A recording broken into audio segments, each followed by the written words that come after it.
Let we have the function real line to real line and satisfies two equation f of x plus y is equals to f of x plus f of y and f of x into y is equals to f of x into f of y. This implies that f of x equals to 0 and f of x equals to x. We have to prove that either this function is 0 and either it is identity function. Now, how do we prove that? By for all the real numbers, when firstly we take the integer number 1 and 0, this gives that f of 0 is equals to 0, right? 1 and 1 cancel. Now when you take f of 1 1, y is equals to 1, then it is gives you f of 1 is equals to 1 and f of 1 is equals to 0. This implies that for integer number f of x is equals to 0 and f of x equals to x. Now when we take the integer, for integer we have to prove that firstly, okay, real line have integers, then f of x plus f of minus of x, this gives f of x minus x is equals to 0, f of 0 is equals to 0. So this implies that f of minus of x is equals to minus of f x. This gives f of, for n integers this is true, n plus 1 it is also true.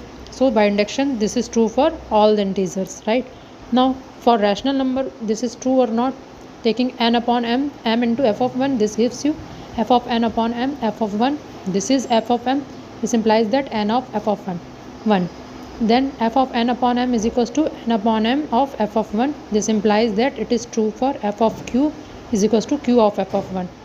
Either f of q is equals to 0 or f of q is equals to q.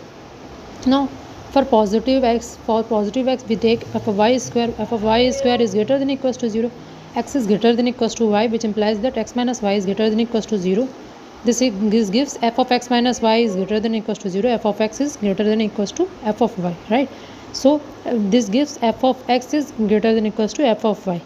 Now for integer number and this it is true. Now we take the real number between p and q, right? P and q, then x minus 1 upon n, x plus 1 upon n, this is also exist by Archimedean property.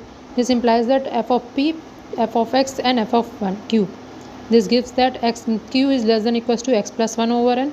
So for all x is in R and for all n is in natural number, we have x minus 1 over n and x plus 1 over n. There exists f of x. After taking limit n tending to infinity, this gives f of x is equals to x. For what we have to prove.